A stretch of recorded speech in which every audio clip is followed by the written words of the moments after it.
तो नीतीश कुमार ईबीसी के अति पिछड़ा के आड़ में अपना राजनीतिक उल्लू सीधा कर रहे थे। ये लोग ढोंग सोशल जस्टिस का रटते रहे और जो गरीब है आज भी अति पिछड़ा समाज में चाई जाति का है लोग, इसका ज़मीन कब्जा किए हुए है। यही सामाजिक न्याय के ढोल पीटने वाले इलाके में पूरा ले लीजिए, मुंगेर में चाई जाति के लोगों के साथ कितना अपराध है। ये ज़मीन पर नहीं आने देना चाहते हैं। अति पिछड़ा आयोग का गठन इसीलिए नहीं किया कि मनमानी तरीके से किसी जाति को हम अति पिछड़ा बना देंगे। और पलटू चाचा के भतीजा से पूछिए और पीके जी से पूछिए कि सचमुच पलटी मारने वाले हैं या फिर भाजपा में जाने वाले हैं क्या। नगर निकाय चुनाव को लेकर एक बार फिर से नीतीश कुमार ने पलटी मार दी। बता दें आपको कि जिस प्रकार से आयोग के गठन करने की बात हाईकोर्ट ने कही, तो नीतीश कुमार कह रहे थे कि हम आयोग का गठन क्यों करें, पहले से जो चुनाव चल रहा था वैसे ही चुनाव होगा। लेकिन अब हाईकोर्ट में रिपोर्ट सौंप दी गई है, आयोग का गठन कर दिया गया है। और भी कई ऐसे मुद्दे हैं जिसको हम समझने के लिए पहुंचे हैं। आज पूर्व सांसद डॉक्टर अरुण कुमार हैं और नीतीश कुमार के साथ लंबे समय तक राजनीति भी किए हैं, साथ ही साथ लोजपा रामविलास के बड़े नेता हैं।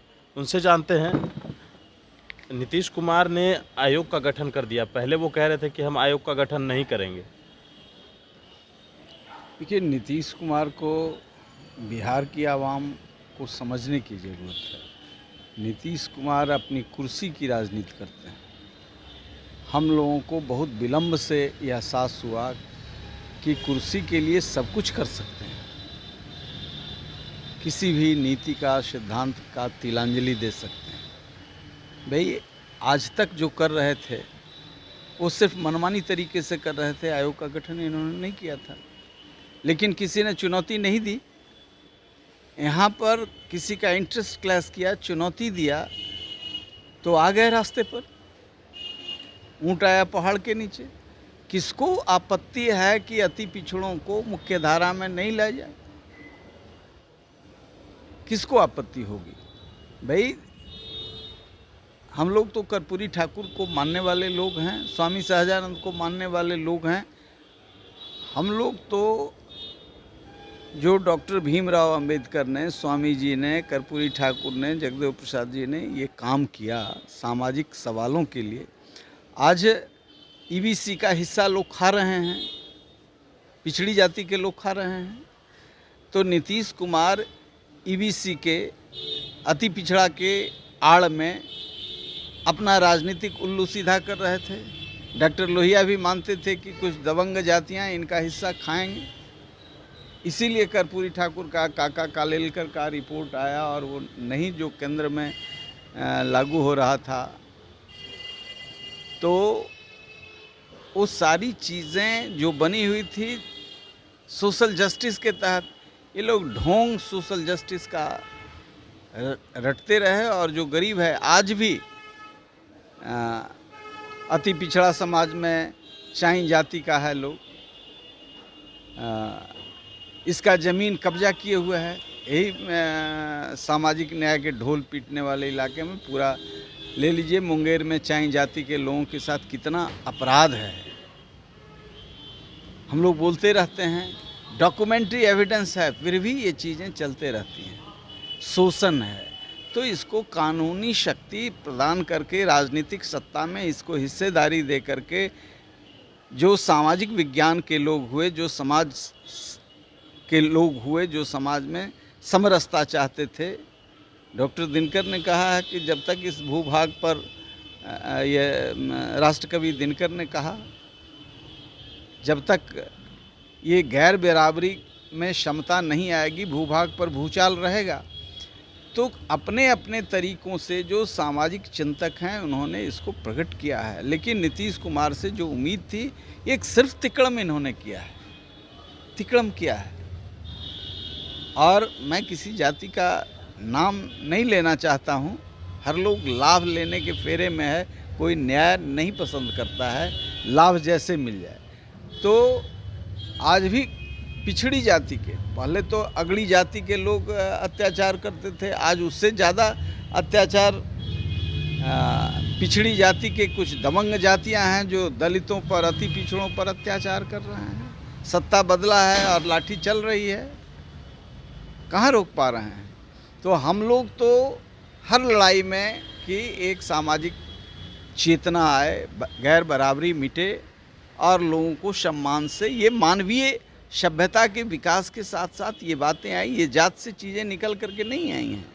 जो मानव सभ्यता को मानने वाले लोग हैं उसके विकास के क्रम को देखा है, उनकी इच्छा रही है और उन्होंने इसे राजनारायण जैसे दिग्गज जो कभी कोई नहीं जानता था, उनके जात के लोगों ने कभी प्रमोट नहीं किया, आज जात के लोग पसंद कर रहे हैं क्योंकि एक नायक हैं, उनका नाम लेकर के लोग राजनीति करना चाहते हैं।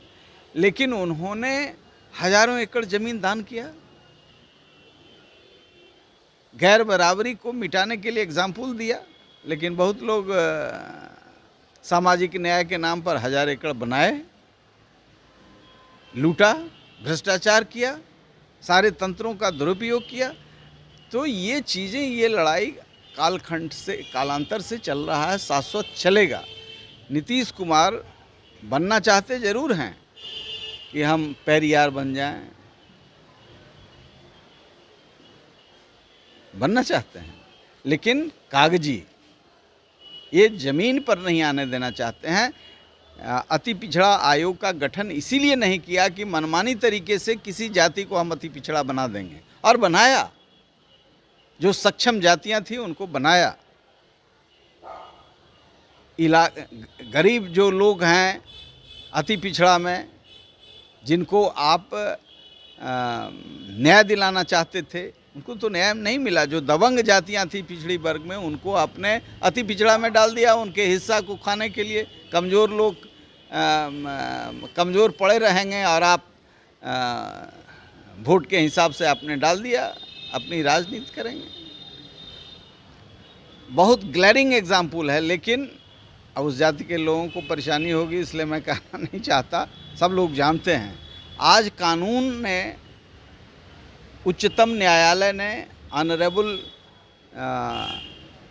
सुप्रीम कोर्ट से ये बात उठती रही है, अन्य राज्यों ने इसे स्वीकारा। लेकिन नीतीश कुमार तो ये महात्मा फूले थे, अपने को उससे कम नहीं मानते। नतीजा क्या निकला? फिर कोर्ट ने डायरेक्शन दिया तो आयोग बना दिए।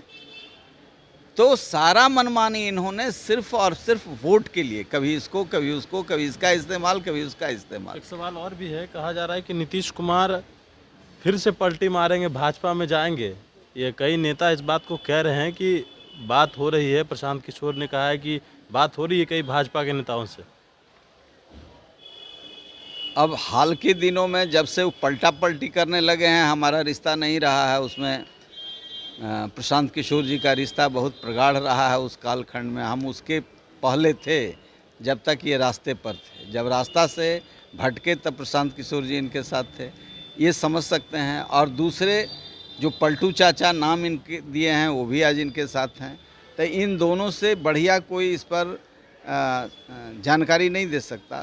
सिर्फ पलटू चाचा के भतीजा से पूछिए और पीके जी से पूछिए कि सचमुच पलटी मारने वाले हैं या फिर भाजपा में जाने वाले हैं क्या, वो सही बताएंगे।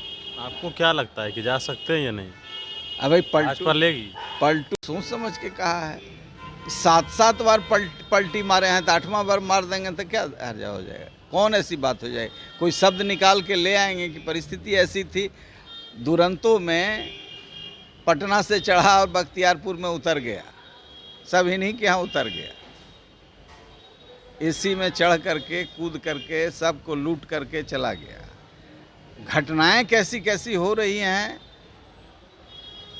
बिहार में, आप समझ सकते हैं। पहले लूट की घटनाएं विचित्र होते, अभी डकैती की घटनाएं।